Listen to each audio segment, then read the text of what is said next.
Hey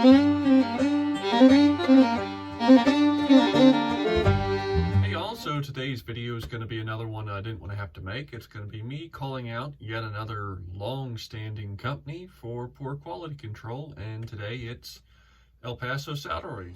Alright, here we are on the bench, and short story time. First I want to say, take a look at this holster in this picture and see how many differences you can figure out as I talk. So for those that have watched the channel, I've reviewed two Paso Saddlery holsters. This being the first one for my 329 PD, that being the second one for my Delta Elite. Both reviewed fairly decently. It wasn't that many issues in the review.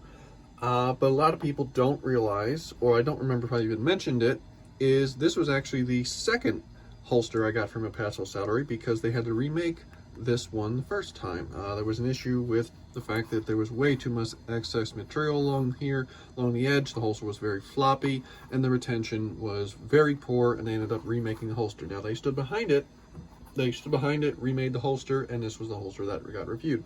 I didn't go too hard them, and like I said, I don't even think I mentioned it. If I did, I didn't go too hard because one holster being a poor quality, that's not that big a deal. Maybe it was a new guy, maybe the new guy got something past somebody looking it over. Who knows? I'm not going to crucify a company for one bad holster. And they did stand behind it. Then I got the 1911 holster. Not really that many issues, although I did mention how it was kind of annoying having the bottom of the gun stick out the holster, but I'm just like, okay, whatever, maybe that's the style, what they're going for, whatever. Again, just mentioned it, didn't really have a big deal. Then, what ended up happening, I ordered 4 months ago one of their shoulder rigs for my 329 PD. Reason being, I like the downward cant style for carry. It's very comfortable and conceals well. And I ordered it back in September, and I got it a couple weeks ago. It took them 4 months, which I kind of, okay, whatever, COVID, everything going on. I'm sure they're busy like everybody else.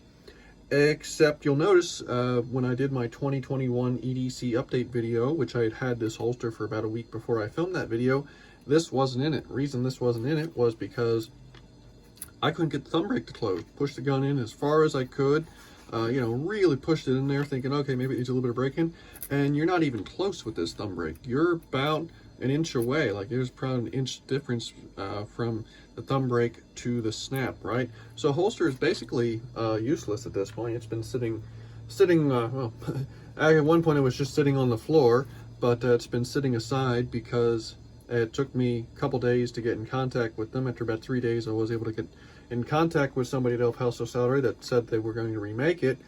But at this point, the more I look over this holster, I'm going to pull the gun out here briefly, again, using my thumb to cover up the thumb brake or the snap that's exposed. There we go.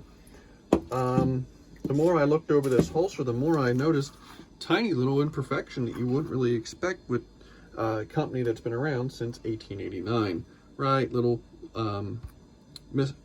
spare hole there that they didn't thread through.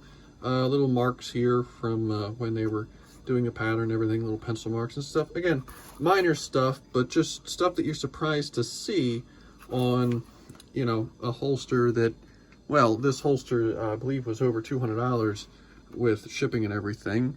And, again, just little tiny things, like their mark crease was put in, so they had to redo it, looks like. Not that big a deal, just tiny little things, right? Spare thread here that's left stuck. Not that big deals, but just when they start adding up, you're like, wow, that's a lot of little tiny imperfections for something that's got kind of price. And when you're getting, a century of handcrafting superior gun leather. And it's not what you see in their catalog, right? So as I flipped through their catalog that they sent me, I noticed something. Their back cover of the catalog, which is a nice catalog, we'll flip through it, has my holster, this holster right here, and there's a couple differences. Now, I've had this laying out, and let's see how many we can notice. Well, how I mentioned how I didn't like how the bottom of the gun sticks out, the barrel sticks out and is exposed. Not in the one on the cover, right? It's covered nicely. You can see there, it's protected. You can just barely see the edge of it, right? Something else you might notice, there's threading along here. They stitch the bottom of the holster and in fact the top of the holster they stitch as a reinforcer, which would be nice because one of the things I do believe I mentioned in this was you kind of had to cant the gun a little bit just to clear the leather that covers the hammer. A little bit of stitching, reinforcing that a little bit, would help that issue. So there's two big things that is advertised but wasn't done. They did not stitch along the top of the holster or the bottom, and well, the holster was clearly cut too short and does not cover the bottom of the gun, right? The barrel is exposed, which again, not the end of the world, but doesn't make me the happiest person having the barrel exposed like that. You know, you've got the crown and everything and rifling and you know, just general wear and tear, but I move on. So I can't in good faith recommend El Paso Saddlery anymore. Like I said, that's 3 holsters from their company, 3 different examples, and they've all got imperfections in their own little way that, you know, make them not worth what you pay. Right now, certainly not worth a 4-month wait. And just overall, like, it's like amateur hour stuff. And like I said, you know, to get a hold of someone, when I had an issue with this, the guy basically, first when I talked to the guy after waiting 3 days to get a hold of him, the first thing he said was that basically he thought that maybe someone made the gun, or made the holster with the wrong size gun. And I'm like, okay, you know, understandable, amateur hour, you know, stuff, but it happens. And then the more we started talking, it's like he basically backtracked and he's like, oh, well, are you sure that the 329 is the same size frame? I'm like, yep, end frame Smith & Wesson, same thing they've been using since, I believe the 50s. I'm sure if I'm wrong, I'll be crucified in the comments for not remembering when the Smith & Wesson end frame came out, but I'm pretty sure it was 50s. And, you know, same size everything. And then finally when I sent him a video showing the problem, he basically came back with telling me that the reason the gun doesn't fit in the holster correctly is because I have a larger fiber optic front sight from the factory, and that the hammer on this gun is longer than the regular ones.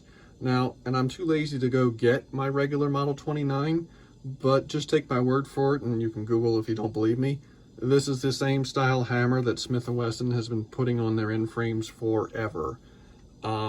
So he claimed that, you know, when he first tried to say that the frame size was different, which, you know, anybody in the gun world who knows anything at all about revolvers, which I would think El Paso Saddlery might know a thing or two about revolvers, would know that, you know, Smith frame sizes are pretty much standardized, you know, as far as I know. I mean, that's why they use the you know, that sizing chart. So basically you know, they're going to remake it, and that's the thing I want to specify is they are standing behind their mess ups, but I just can't keep recommending a company like that 3 holsters have 3 separate issues, and it just looks like amateur hour. I mean, like I said, you look at this in the catalog and on the website, and this is what you get. You know, you get, again, not what's shown, and, you know, inferior craftsmanship. You know, we look through this catalog, and I mean, it is beautiful in this catalog, and their website as well. You know, beautiful leather work, right? You know, they do hand carving and stuff. Try and get it to open, right? They do hand carving. They do beautiful work. You know, I mean, look at that. That's beautiful. I'd love to own something like that. You know, of course, you're paying for it as expected, but I just can't recommend them because I look at what's in the catalog and it's beautiful, and I look at what I've received from the company, and I just, you know, I just can't keep basically rewarding bad behavior. Like I said, I hate making these videos because, again, you know, since 1889, you know, another American company that it just seems like they're riding off the fact that they've been around since 1889, but not actually putting out the craftsmanship. I mean, I have a pile of Galco, DeSantis, 1791, Kraft, all these basically mass-produced holsters. You know, holsters aren't really true mass-produced because, you know, there's cutting and everything else and stitching, it all has to be done. But, you know, stuff that's stamped out at a fairly good rate, and then you've got stuff like this that at, you know, current time takes 4 months to get, and I just can't recommend it. But like I said, that's kind of my rant. I'm sorry it rambled on a little bit, but a lot to go over. Feel free to put down below what you think. Am I wrong in calling them out, or is it justified? But feel free to put down below what you think, and have a good day.